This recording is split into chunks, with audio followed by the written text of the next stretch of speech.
Alright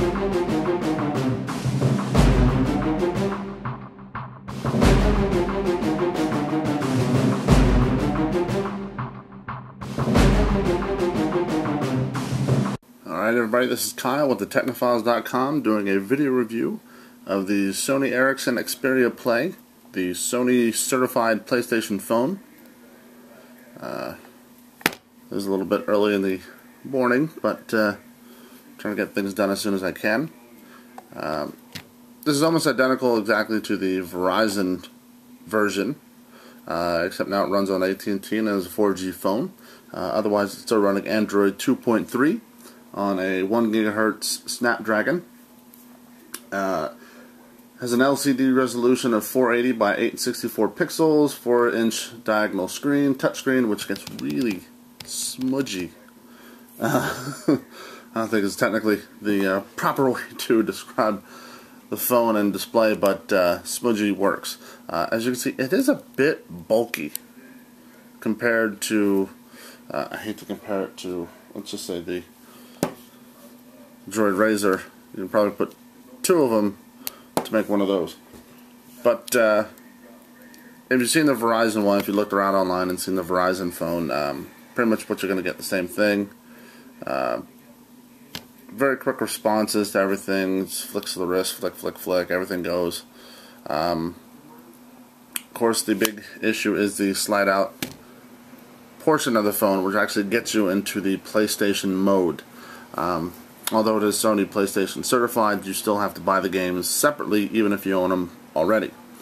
They do come with preloaded games. You got Asphalt 6, you got Dungeon Defenders. I downloaded FIFA 12. It's actually working pretty good. Madden 11, Star Battalion. Pretty much all these games up here. The response of them, it's a bit weird. The directional pad works just fine, and you see the usual button. Sorry for the shadow there. But right here on the thumb controls, right here, little touch pads, they're not as responsive as you would like. See, when I was playing FIFA 12, I would, I have a big thumb, so my finger would roll around the touchpad. But unfortunately, my guy would technically run off his own way.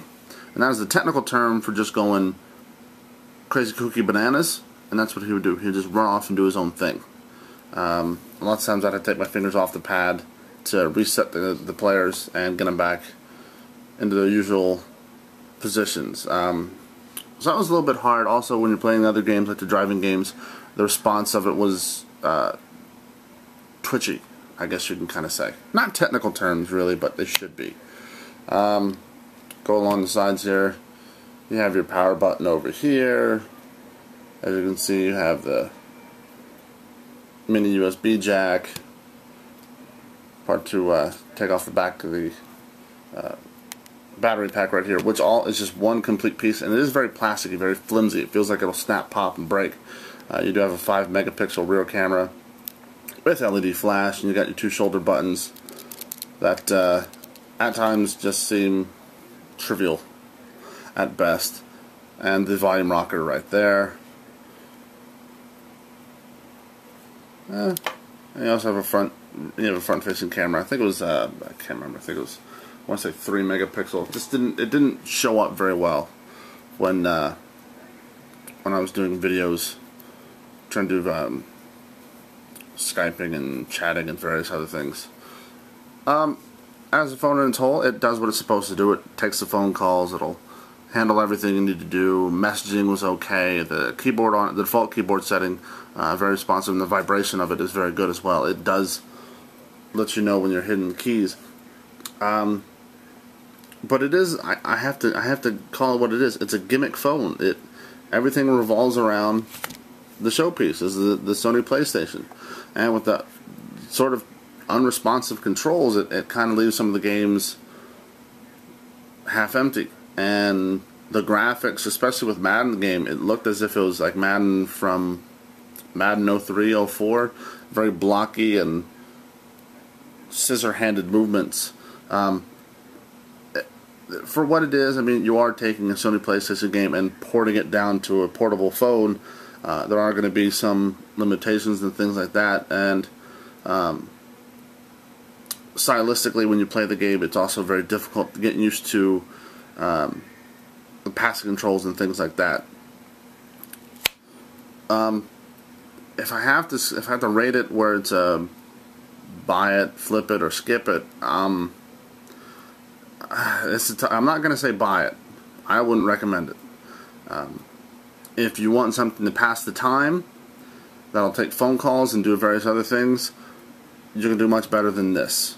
So I'm going to have to probably say skip it.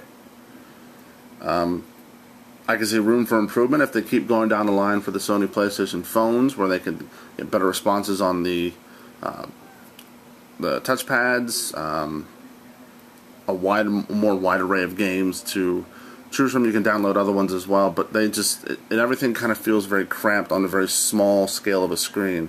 4 inches doesn't give you much real estate to kind of really get too detailed, too in depth, and everything kind of just seems like it's all crunching in on you, and it's very tough to read.